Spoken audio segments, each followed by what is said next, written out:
You're listening to The Adventuring Party, talking about gaming the Irish way. Welcome to the party. I'm Liam. I'm SavageMick. I'm Dave. And I'm Owen. And here we are to talk about a venerable campaign which has a brand new sheen on it. It is fresh off the presses. In fact, so fresh that some of it hasn't even been pressed yet. But it's in the electronic presses. Cubicle 7 have done it. They have finished their reissue and update of the Enemy Within campaign. And we are going to spend our time today talking about the first book in the series, which is Enemy in Shadows.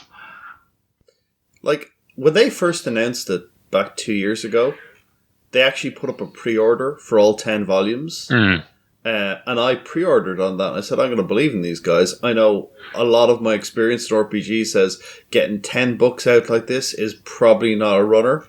But sure, I'm going to believe. I'm going to put my money where my mouth is. Because this is one of my favourite campaigns. I thought that they'd do it. I thought it would take a lot longer. And certainly in the initial... well, I just say they've gotten a lot better at communicating, because certainly there was a lot of frustration in the early days when they were talking about publishing dates and stuff, and they're saying in a couple of weeks or this month or this quarter, and it was all very vague, and then deadlines might be missed and people would be like, what the hell?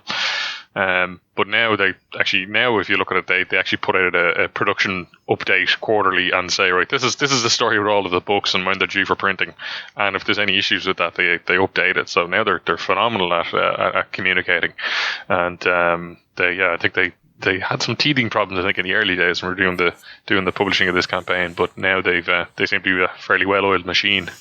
Yeah, they had an interesting problem where a bunch of the company relocated from England to Ireland in the midst of basically Brexit fallout, and then basically lost some very senior staff, restaffed up, the pandemic started, and the whole thing was a bit of an L. The initial was a really bad stutter, but they've since come online and now they're an outputting machine. It's been really good to see. Yeah, Cubicle 7 have several lines of games that they've made promises on that so far this year, at least, they seem to be delivering in spades. Fair play to them. Which makes me wonder how short the chains are on the desks for the content creators on this stuff. Like a nice basket underneath to sleep in. I think they have a mix of in-house staff and contractors as well, so it's a bit of a mixed bag. But yeah, I mean, they've got Soulbound, they've got Victoriana, they have what's the 40k one? I can't remember. Wrath and Glory. Wrath and Glory, yeah. It's Space Marine 40k. Sort of following the Age of Sigmar model. Yeah, they're pumping stuff out. Yeah, but all that stuff is no interest to us today. Not at all.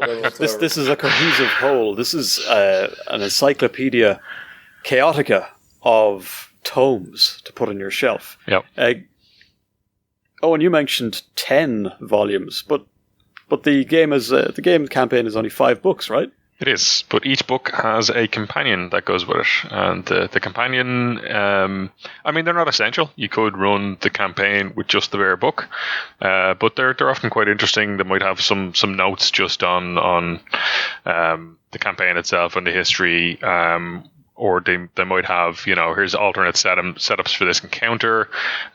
The first book that we're going to look at is Enemy in Shadows, and there's the Enemy in Shadows companion. That also includes the rules and stuff for roads and, road wardens and various encounters you might hit on the road. And they usually have a couple of encounters and stuff that might have been part of the original series, or might have been a popular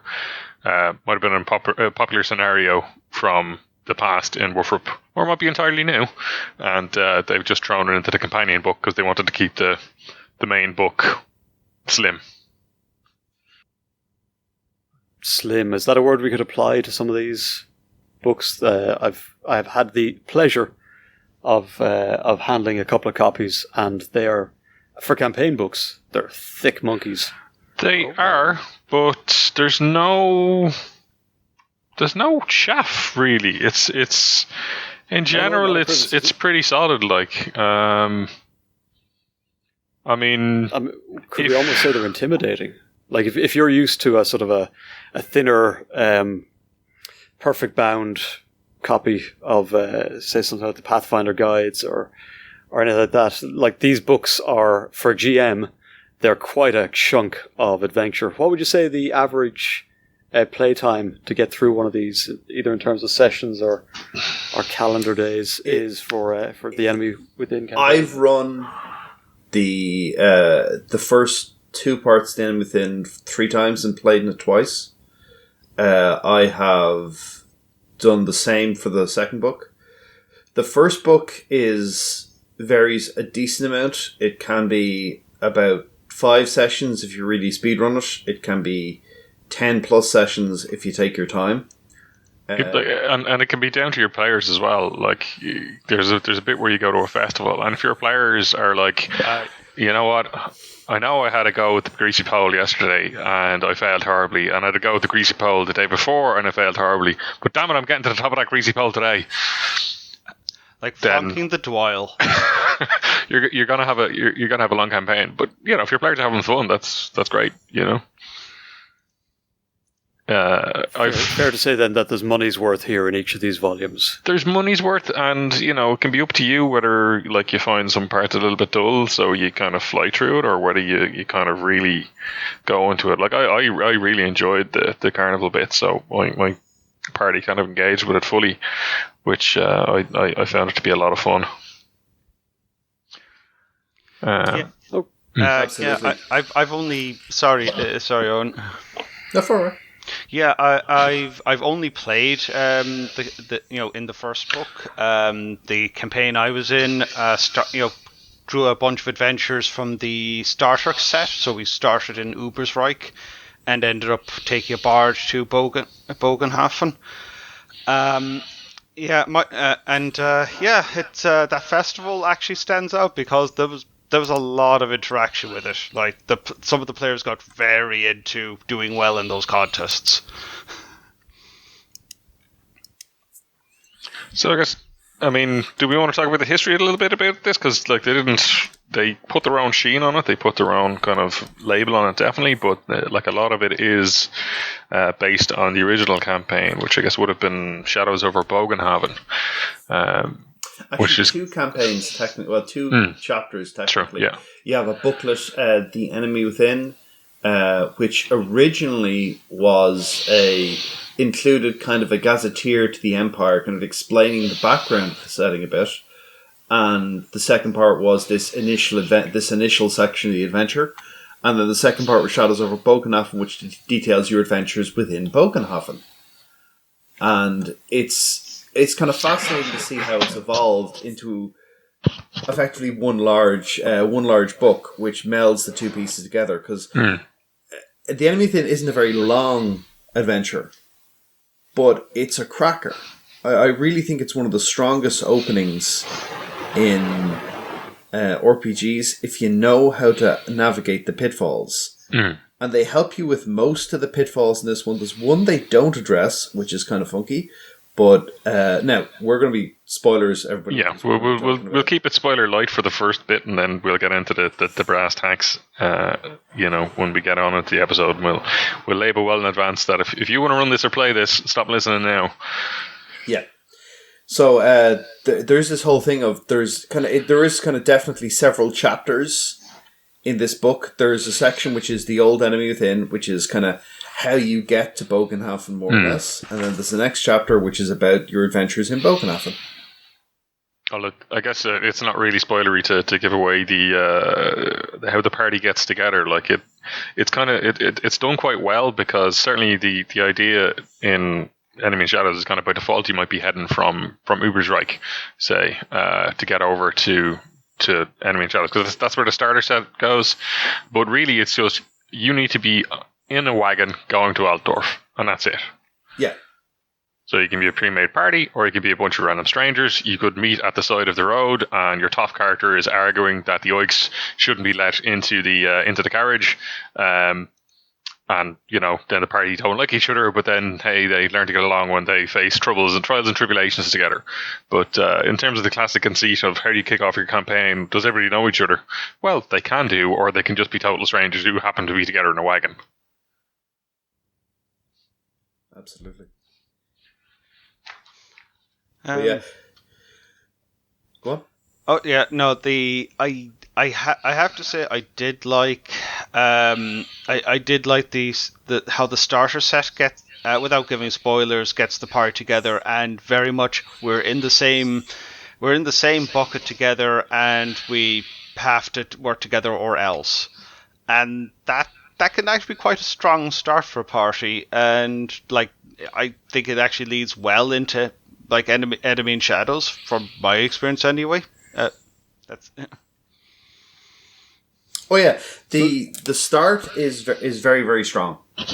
Consistently, I'm like, this is a hit in terms of concept and mostly execution. There's one stumbling block, but for the most part, it's great. Okay, Owen, so take us through what is strong about this start. Okay. It's it's you all meet in a coach or in an inn, right? Absolutely. Are you thinking more about the coach you come across a little later? It is a bit about the coach you come across, but the first thing it does is it brings across a lot of the setting, which is the Empire works as these little clusters of civilization within a greater, like, giant forests and areas that are filled with beastmen and mutants. And it hammers that across very early on.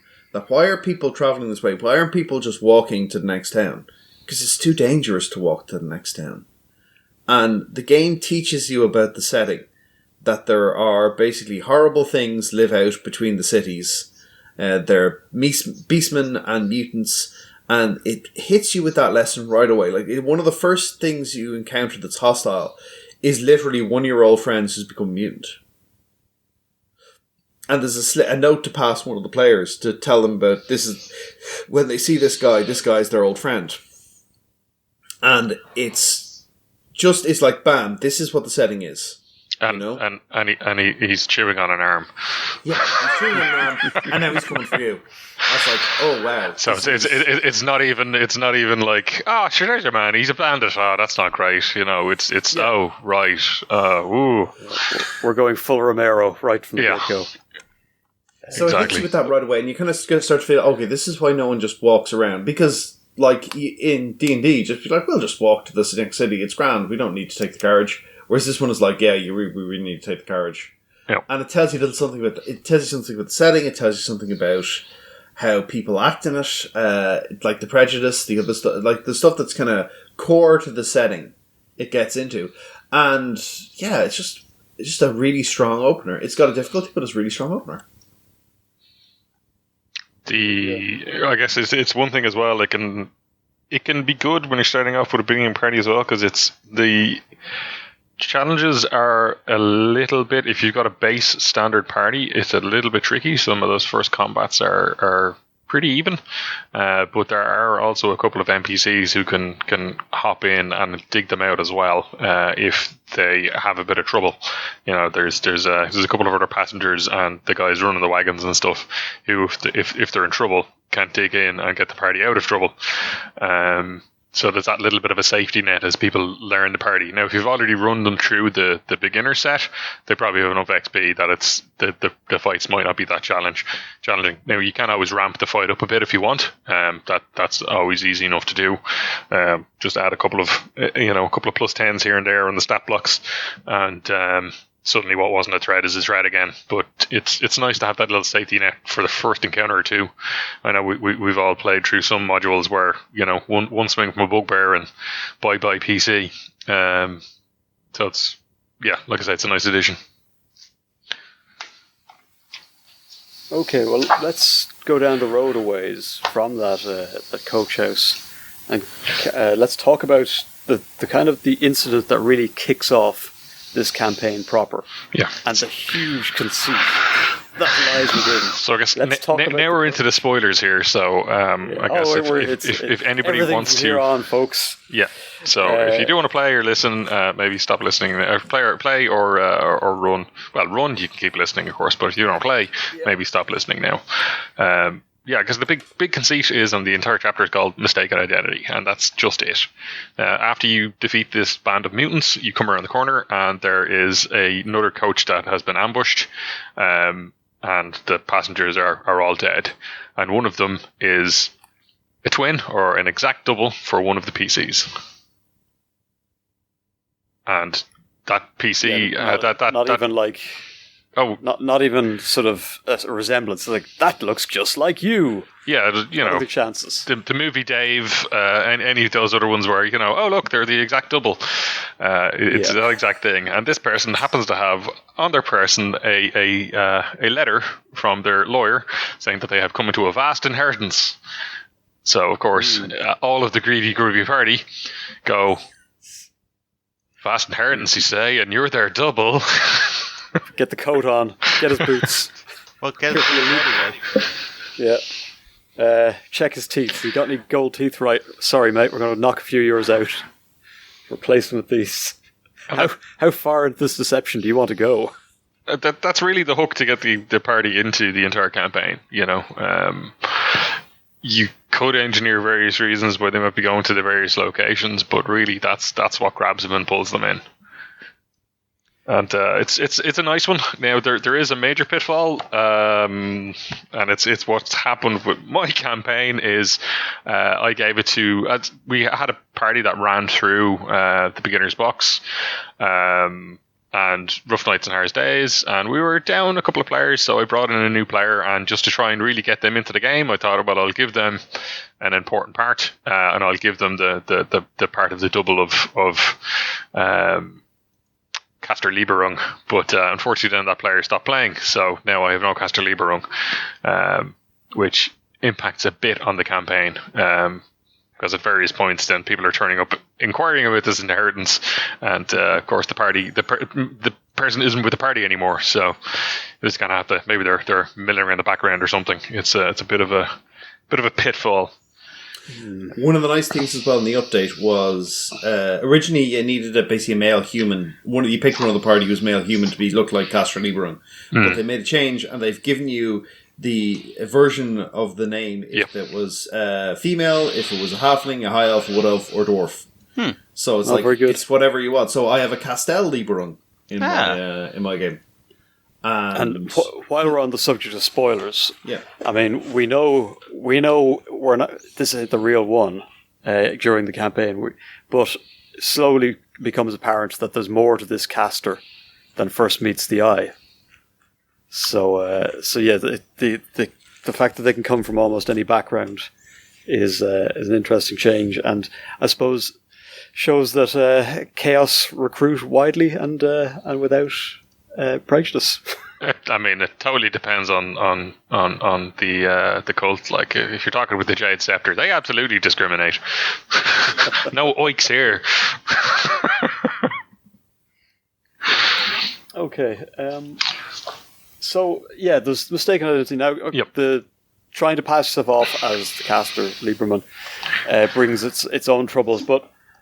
It can, but I mean that can be part of the fun, because absolutely. You know, like, if you throw it, I know certainly when I was running through it as a player, I had a wizard's apprentice with very few social skills, so of course, you know, you need to go to this meeting and lie and pretend to be this guy. Is like, am I supposed to do that?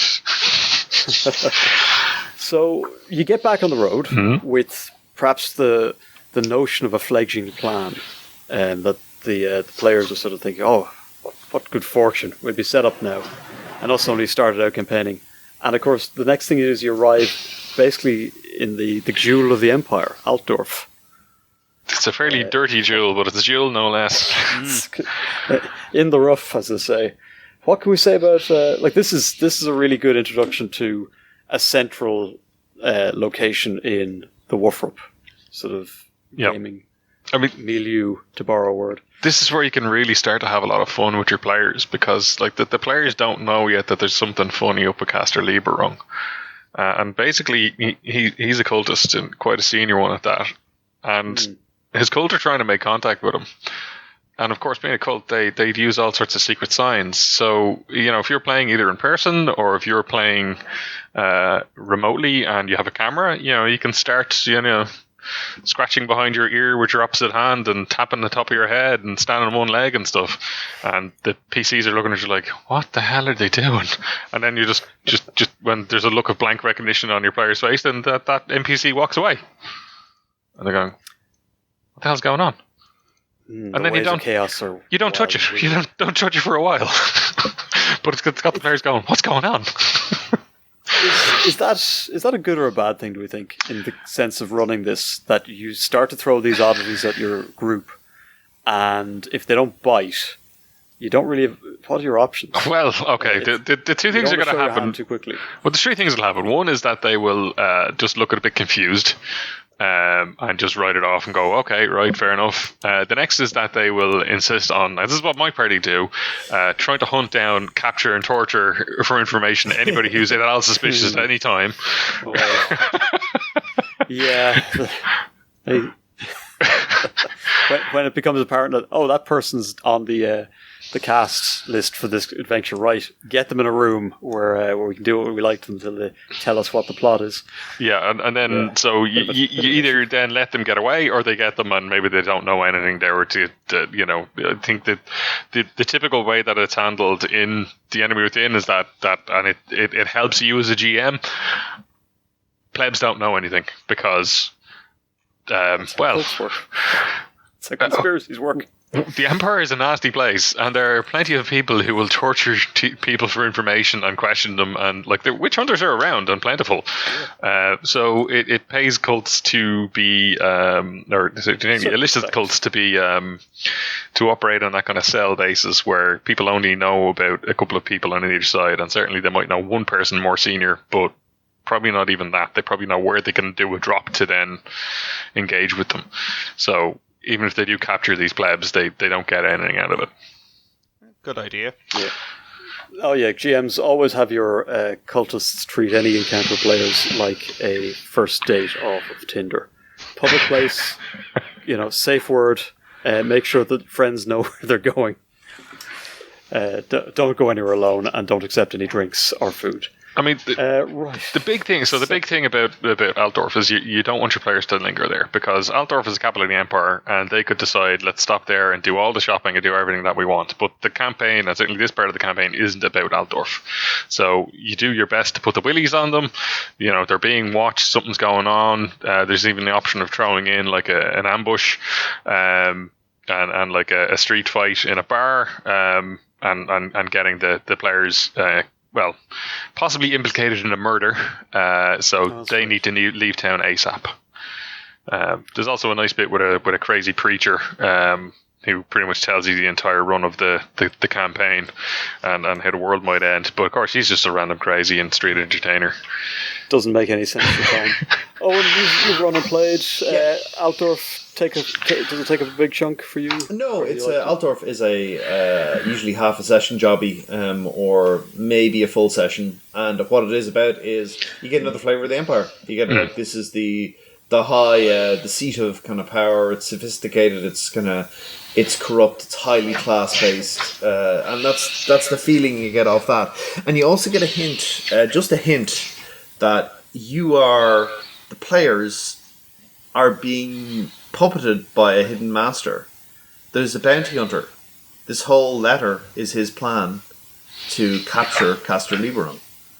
And you don't encounter him here, but for example, the cultists you meet, he disposes of for the GM, so the players can't talk to him. And so there's a whole thing. So the players burst in with duct tape and a solid chair and the feather dusters, only to find cultists has already been dispatched. It's even just you corner them and then it both comes out in the dark and then. Even better. Yeah. And this really does play with some of the classic tropes, doesn't it? It's such a well-structured mystery. You can kind of narratively handwave it and the bounty hunter gets away, but in general he does have the stats to evade almost all starting parties, that he can just disappear into the night. So go on. So it's a marvelous kind of little exploration. Something's going on, and your players will be a bit mystified by something, just going, "What the hell's going on here?"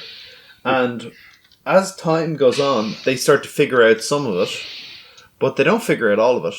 And the best other thing about Altdorf is it kind of gets into another major part of the empire, which is most of its commerce and trade happens on rivers. Mm-hmm. Because you meet your old mate, Joseph Quartrain, and he's like, I need some people to work on my barge, and I'm heading to Bogenhafen for the Schaffenfest. And they're like, what's the Schaffenfest? It's a giant festival. And if the players weren't sold on going to the Schaffenfest before, you've now got an opportunity to go see a big party. And it's also pay a bit of money to get there. Bogenhafen, isn't that where the lawyers from that inheritance letter are? I mean, that just works. We're going that way anyways, yeah.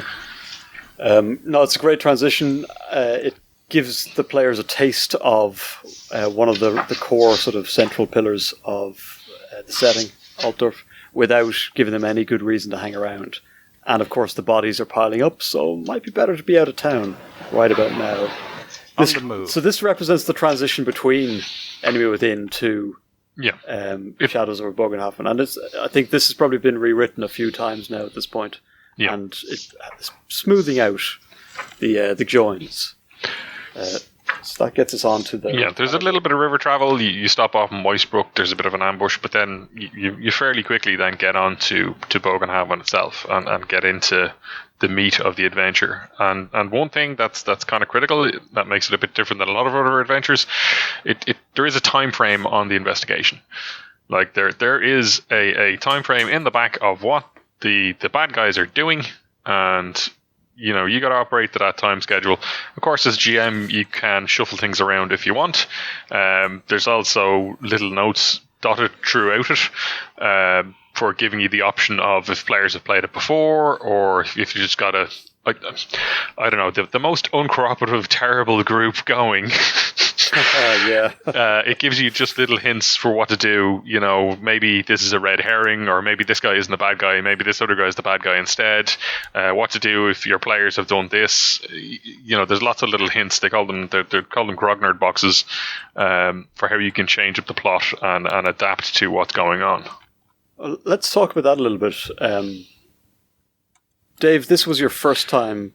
This 4th Ed version of this is your only encounter with. Yep. I haven't looked at the gem side at all, to be honest with you. Right, you've looked at the main book. Yeah. So you see all these grognard boxes there. A lot of what they discuss might seem a bit odd or over the head. Certainly, looking back and now, some of them jog my memory. Some I'm like, I have no idea what this is about. But for the people who've been down this road before, the grognards, what did you make of these inclusions? And these are peppered throughout the entire series of books. Did they add an extra wrinkle? Is some of this playable, or do they just seem like kind of wild offshoots?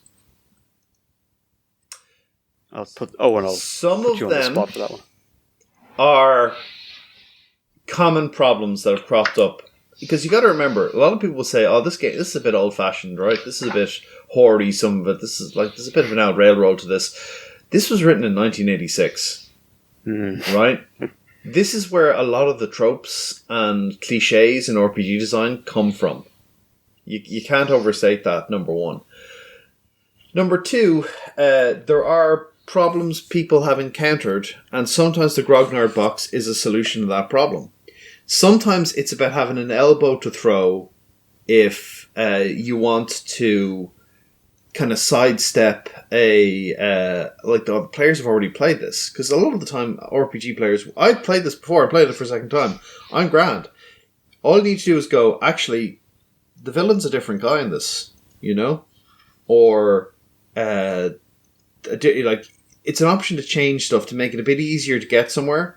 Or sometimes it's about changing things. Basically, the person you should trust is now the person you shouldn't trust. Mm-hmm. So there's a variant there. There's also some really specific stuff, clearly for irritated GMs who've had to run it for multiple times for the same group of players, and players basically sidestepping extended chunks of the adventure by going, we go right to this guy and talk to him immediately. And there's ways to sidestep that one, which seems to me to be a bit mad that a player would kind of try to sort of sabotage or shortchange the game a bit. but the player efficiency problem exists in many mediums. Look, there's good players and there's bad players. Like Owen has played this and run this several times, but I haven't encountered a problem where he's gone, oh, you know what, my character's going to go to this place. It's just he's a good player and he takes a back seat when people are making. When the party's making a decision on where to go and what to do, you know, and he knows. Well, I know if I go straight up to talk to this guy, then the jig will be up. Particularly if I lead things down a different way. But if he was doing that, he'd be a bad player. Yeah, true. Now, if he was a bad player, I don't know A, if I'd have him in the game, but B, then I would be using these grognard boxes and flipping the script so that he has foreknowledge, but it's not going to get him anywhere. Yeah, even applying one or two of them can kind of seriously alter some aspects of the campaign. Yeah. But to their credit, not in ways that are probably going to derail the whole thing down the road. I mean, one of them is just the bad guy. There's a bit of a red herring with with one of the guys you interview because he looks like he's kind of in a darkened room when you meet him and he looks very pale. So is he a vampire? And one of the options is he's a vampire. This fight just got a lot tougher. They're an interesting addition in this kind of material, which is sort of towing a line between a remaster and a reimagining. So I think they're always interesting when you encounter them in the course of reading the campaign, and certainly something for other RPG publishers out there to consider if they have some back matter like this that could be brought up to date. That there's an awful lot of value in providing these kind of helping hands for GMs for whom it's not their first rodeo. Transitioning from rodeo to more traditional forms of transport, that's where we're going to Bogenhafen. That's a real driving kind of force in this campaign, isn't it? The characters are almost always on the road somewhere. Once you get settled into Bogenhaven, you're in Bogenhaven, and that's where the rest of the book is set. And really, the Schaffenfest kind of draws you in, and you get sucked into the main encounter, the main kind of thrust of the campaign. Because while you're at the Schaffenfest, one of the creatures that's in kind of a what does he call it? It's not a freak show, because I don't think he used the word freak anymore. But menagerie. Dr. Malthasius's menagerie. Malthusius. Malthusius. Menagerie escapes, and the party have to go track it down, and then they find evil culty stuff and a murder, and are then drawn in to investigate. And yeah, this could be your character's first encounter with the raw stuff of chaos as well. So, and also probably one of your first encounters with the fear rules. So the player's going to get a short, sharp shock about, oh wait, what? And I can't do anything? And now I'm getting these corruption points? How many of these can I get before it gets bad? Yep. 6, you say? And I just got 2. Right. Uh-oh. Yeah. Oops.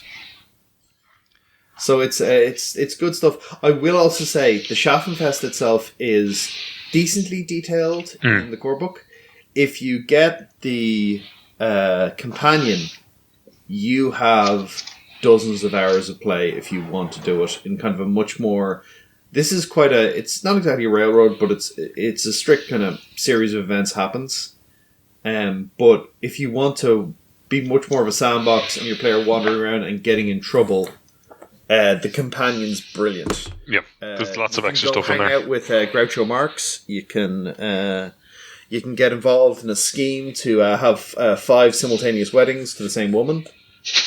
There's tons of great stuff in there's just, if you read, there's basically a section here which is I think it's about 20 NPCs, and each one of them has stats, personality, and basically a plot hook.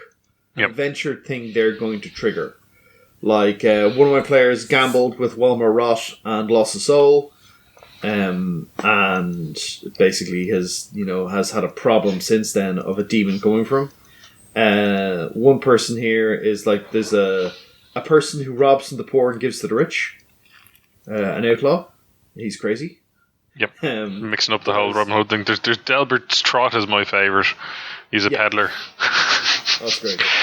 Lots of puns. Yeah, lots of puns. And one of the other things the companion covers is it explains a lot of the puns to Americans and other aliens. This is what this is. Well, look, we're at about the age group. Like, I think we're all in our kind of our late 30s, early 40s, and we're at the point where we can just about get a lot of the references because this was written in the 80s, and I think this is probably one of the least bad books for it. But certainly, I'm running the third book, Power Boy and the Throne, and it is laced with 80s comic references that I barely get. It's like there's 80s Olympics references. There's a reference to a famous Hungarian gymnast, and I was going, I have no idea what this is. I have no idea what's your friends there. You can't even get it on Wikipedia because it's like it's a wooferification of this woman's name. So if you knew her name, it'd be okay. But you don't, Gotcha. so you're like, I don't get this at all. Yep. And I went looking on a thread, and someone said this is actually what this is a reference to. She's a national hero, and I was like, okay, now it makes sense. It's like someone was making an obscure reference to, I don't know. Like at the moment, they were making a joke about something that was in the news. It's weird pop culture stuff that just fades ephemerally. You know? Is it Today I Learned, or is it an annoying distraction? Would you say? It's mostly fun. I mean, the Once Upon a Times is just great. The noble house of Once Upon a Time are technically in charge of Bogenhafen, but not actually. But they have a big mansion there, the Once Upon a Time mansion. And I read that name probably dozens of times, like probably at least 20 times, and then it wasn't until I said it out loud that it clicked, and I went, "Oh, for God's sake!" Yeah. So a lot of dad jokes in here. A lot of heavy on the dad jokes, and the probably our parents' generation dad jokes rather than the current generation dad jokes. It is worth pointing out, of course, that I mean, as grim and gritty as Woofer is, there's a lot of humor in there. There's a lot of humor, yeah. The guys who are writing it, the guys and gals who are writing it, are. And look, if they had have updated all these jokes and references, people would have been up in arms about it. And I guess you'd then have the problem that in 10 or 20 years or 30 years it would be incredibly dated again as well. But time for new edition. But the people writing it had Terry Pratchett and sort of Monty Python on a very much for a source, yeah. And yeah. They had the histories of the 100 Years' War and medieval Europe on the other hand. So it all kind of gets amalgamated into this, pop culture references aside. Okay, so the characters presumably are now in Bogenhafen. Yep. And they're chasing down an inheritance, and then things kind of kick off again, don't they? Well, yeah, after they find the body, they then kind of get on about investigating what's going on. There's lots of different tacks they can take. You know, they can stake out some offices, they can go trying interviewing people, but of course there's a festival on, so it's difficult enough to try and get people to nail them down. Yeah, they're off busy, enjoying themselves. Yep. And the nefarious people that probably don't want to be interviewed anyway. So have you got an appointment? And maybe your people are of low class, so won't get into anywhere. One of the problems I had was that there's basically, so again, heavy on spoilers. But by now, if you're going to be playing, you shouldn't be listening. Basically, the whole plot is that there is a big ritual about to happen, and that the guy who is running it thinks that this ritual will make him immortal, and all of the other guys involved are dupes, are dopes, are stooges, and they will all die, and he will become immortal. They think that they're making a ritual just to make the town more prosperous, so that's fine, that's all good. What's actually really happening is that there's a demon running the show, and when this ritual is done, a chaos gate will open, which will be bad. No one gets what they want, except, of course. Well, the demon does.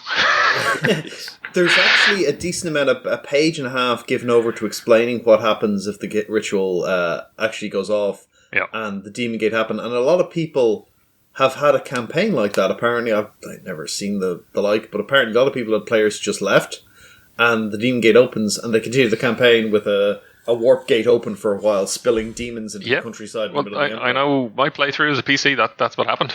We had still, it sticks in my mind the day of the terrifying flight from Bogenhaven, as we failed, and just the sheer horror of that happening. It's quite well described, and I haven't actually read it, but I believe the companion for the last book, Empire in Ruins, has got like alternate setups for, let's say that Chaos Gate did open.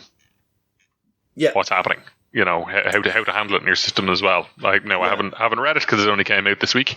It's on my Christmas list for my Secret Santa. Maybe I'll get it, maybe I won't. If not, I'll pick it up in January. But yeah, so really that's what you're doing, is you're investigating the whole way, and this demon is trying his best on the way to try and steer you out of the way, which you can nearly take as counter steering it, trying to counter steer into it.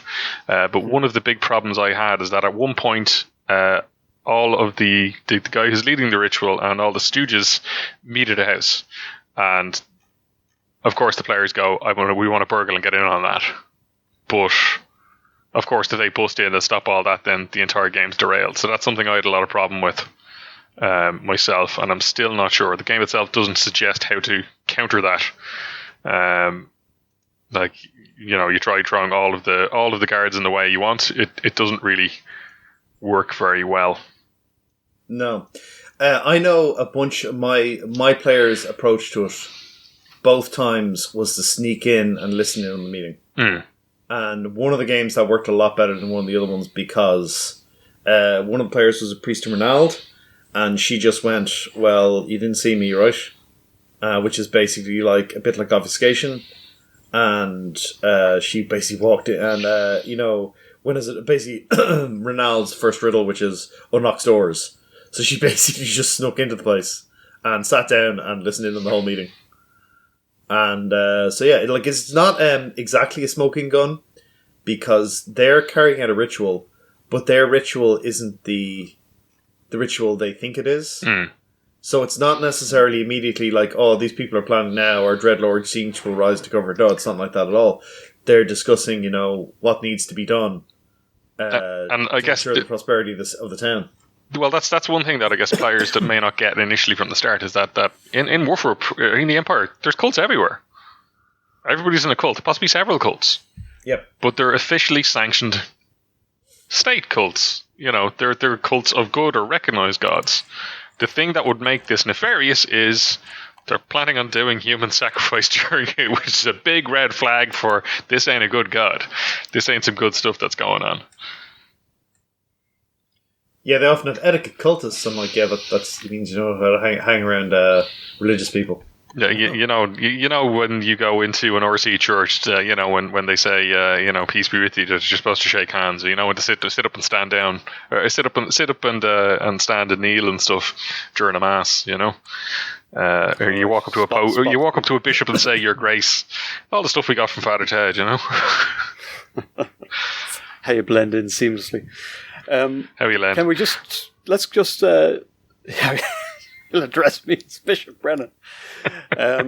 Let's just look at the cover for a second, because I think this is kind of a flex point in this campaign, or in this part of the campaign, where you go to the festival, the Schaffenfest. Zoocopia, there it is. And Zoocopia, this goblin you encounter. Exactly, the three-legged goblin. Showing off. Look at this yoke, they say. Now, I feel like if you were feeling a bit mischievous, you could go in on that cover artwork and maybe paint a couple of white rabbit ears onto the goblin. Because it gets free, runs off into the sewers, and you're kind of invited to chase it down. Do you know why it's got 3 legs? It's a great story. Go on. To make sure it gets away. Because you had fast characters just tracking it down, and then the entire campaign's derailed. So they gave it a third leg. So they gave it a third leg to boost its movement. That's not how legs work. That's not how anything works. He's like, wait a minute, this goblin's moved 3, all the players move 4. This goblin's got a third leg. He can run faster. That means that centipedes probably act something like subatomic particles in the Wolfram universe. Like peasant no one's ever railguns. seen one unless it's dead and smushed. But it is a kind of a chase down the white rabbit. He's dived down a hole, and player characters being what they are. Well, they're invited to go. A bounty's put on it, isn't it? think something like that. Yeah, basically there's a bounty of please go get my goblin back because it's the star attraction of my show. Yeah, but of course the goblins really got nothing to do with anything. It's just a way of getting Alice to go down the rabbit hole and encounter one of these cults that sort of kicks off. To find what was the sacrifice for a previous ritual is basically it. And then you see dark rituals involving sacrifice and you go, oh, right, we got to look into this, is basically where it goes. And then from then you're looking into because there's hints at a bigger ritual to come. And the party then set off investigating what's happening. Yeah. Doesn't really matter at that point whether they find the goblin or not. Well, they find bits of the goblin. Okay, so that kind of throws their scent onto the next problem, which of course is this, and over the course of the rest of this book, they're going to be investigating this cult and, fingers crossed, stopping the ritual. Anything we want to say about that? Is there anything to pick out of that stands out, or? The investigation itself is fairly is fine enough. Like there's the whole third back of the book. Yeah, would be pretty similar. The whole third back of the book is like a town book. Wouldn't be as detailed as say like the Middenheim or Altdorf guides, or even the Guide to Ubersreich. But it's enough that when people are going investigating, where they can go in general. And there's also like, okay, let's say they go in and ask at the Stevedores Guild or the Metalworkers Guild or the Physicians Guild or the Mourners Guild, what they would get from investigating at those places. And I found that fine. Like occasionally, your players might get a little bit stuck. You might nudge them in certain directions. I did find that when running this, presenting them with a map helped quite a lot. And there is a map of the town. And if you get the Foundry module as well, I'm pretty sure it includes a map too. Because then it's a little more guided. It's not quite, well, I don't know where to go. They just look at the map and go, oh, we haven't gone to the Mourners Guild. We go to the Mourners Guild and ask them about it. Maybe we'll get this dwarf buried properly. And then you can give them the clues from there. So I found the investigating part, pretty standard, but it works well. And of course, they may not be aware really of the time frame that's going on. They should have an idea that the clock is running. This is, I guess, why it runs a little bit faster than some other modules, because you do have that clock. Basically, on day 4 at midnight, stuff's going down. Absolutely. Now, one of the really nice things about the core thing is exactly like the starter set. They have this map of the city, and for every location on that map that's kind of listed, there are 2 plot hooks. So if you randomly go somewhere and the players go, what's here? You can go, let me take a look. And you have a look in your guide, and there's 2 plot hooks there you can use whenever you want. So one example for me is the players weren't sure where the site of the ritual was. So they'd narrowed it down to kind of 3 buildings. So they broke into each one to figure out which one it was. And I was like, hang on a second, let me check the plot hook section to see is there anything going on in these warehouses. And there was stuff going on in the warehouse. And there is basically one of them they break in. There is there's a wizard who's working on making a teleportation system that's going to go wrong and blow up and suck him into the realm of chaos and unleash a horde of demons. And the players are like, okay, we'll just ignore what he's doing there. He's clearly doing something really dangerous. But they distracted him enough that he stopped working on it for a bit, so it didn't go off. And then the next one, they're like, okay, let's break in.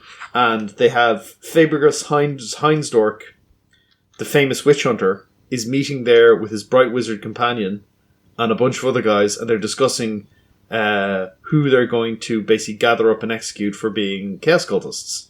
And they're trying to figure out, they said, there's definitely a chaos cult here. We haven't figured out who it is yet, but we need to start making inquiries. And the players busted in and kind of went, there's a bunch of guys talking about cults in here. Let's get them. And so they kill him. And then they realize, take his identification, he's a witch hunter. So one of the players is like, I'm also going to impersonate this witch hunter. But Fergus Heinsdorf is a famous witch hunter, and he shows up in the rumours all over the place in subsequent books. So he kept getting in trouble because he'd be like, yes, I'm a witch hunter. And they go, you're Fergus Heinsdorf. Oh my goodness, I heard you just burned down that city. I heard you were taller. Yes. I heard you were human. I did. Please ignore my Bretonian accent. Yeah. And they had a bunch of problems where they run into his sister. And she's the head of a bunch of Sisters of Sigmar, and she's like, yeah, I'm looking for the person who murdered my brother. And they're like, who are you? Ooh. That's his coat. And they murdered him, and then they were like, okay, this isn't the right warehouse again. Let's go to the other. Is there something going on in every one of these warehouses? Oh, no, it's a busy city. Could be. I mean, there's something going on in most warehouses. Did they have the foresight to burn the warehouse down after they murdered the witch hunter? They murdered the witch hunter, his assistants, and a bright wizard. And they were like, no witnesses. You don't want to have a bright wizard coming after you. Well, I was going to say, burn stuff down.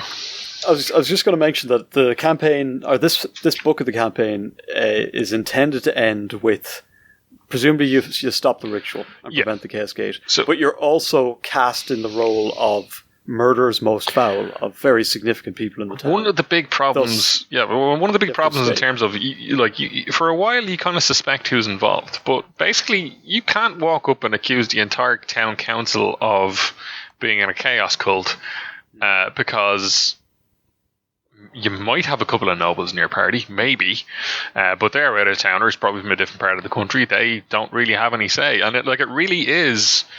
Yeah, as much as now we like to say that there's probably one law for the rich and one law for the poor, but in the Empire, it is 100% categorically true.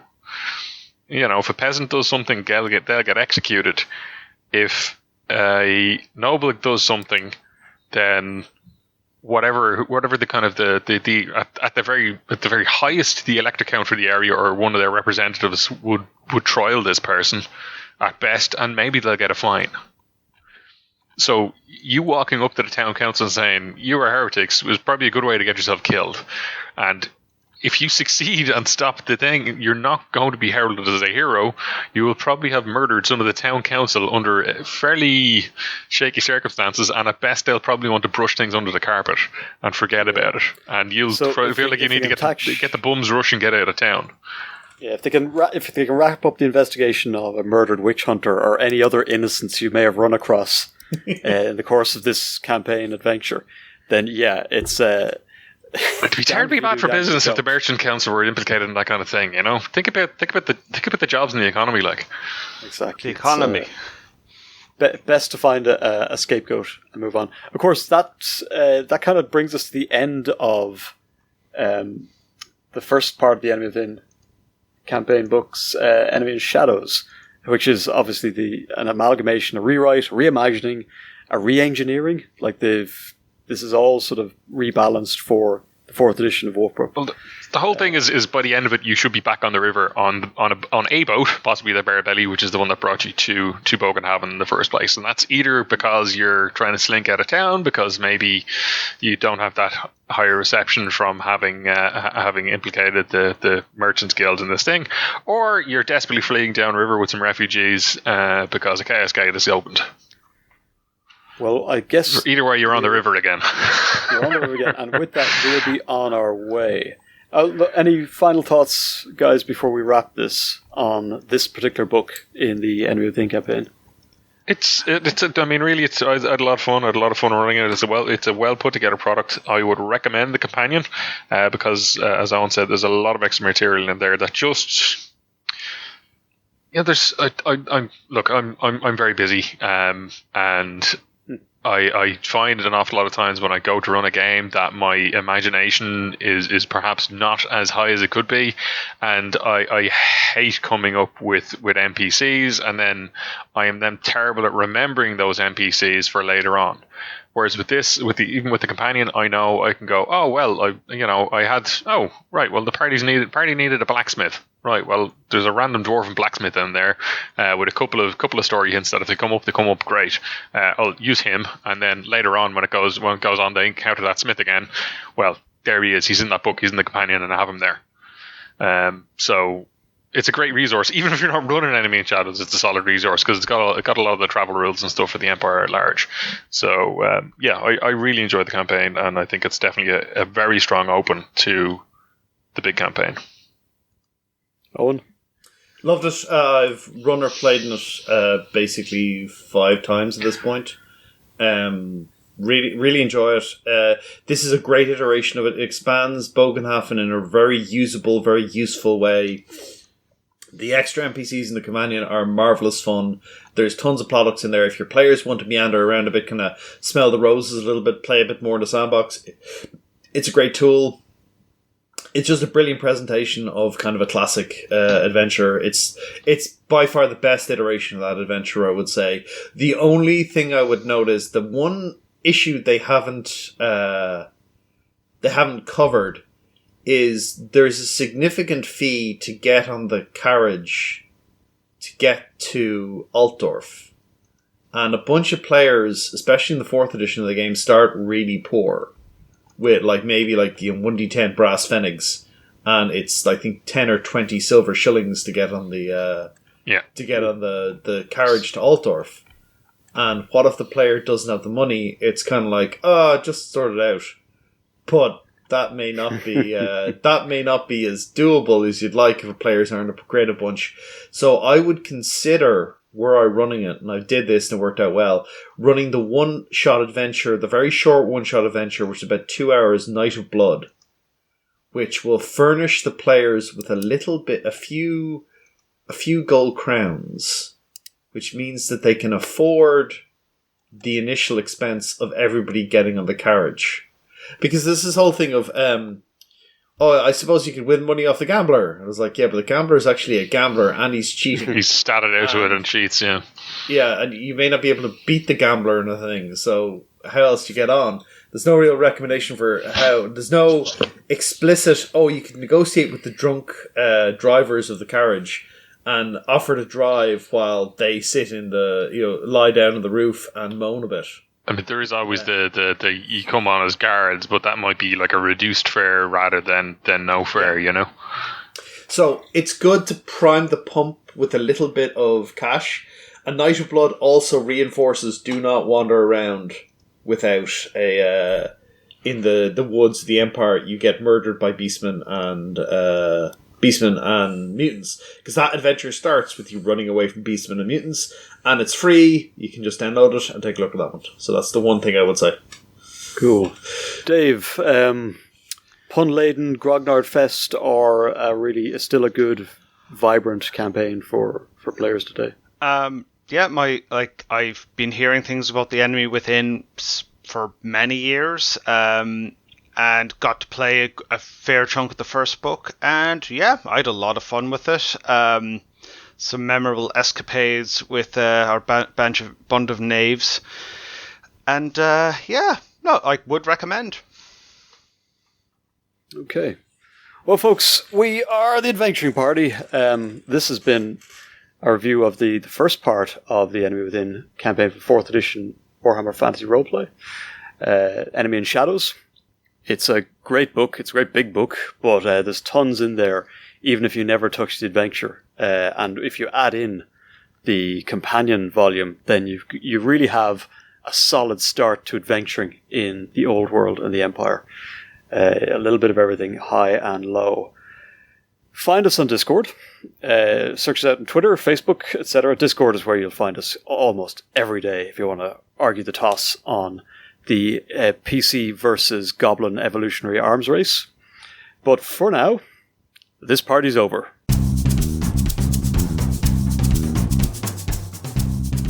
You've been listening to The Adventuring Party. We're a ragtag collective of desperate souls, striving for truth in a world of tabletop gone mad. You can find us on Facebook, Twitter. You can email us at party@theadventuringparty.net. Although, between you and me, the best place to track us down is Discord. Check the show notes for a link. This podcast released under a Creative Commons Attribution Non-Commercial Share-alike version 3 license, which is like free, but with extra steps. Hope you enjoyed the show, and we'll see you next week.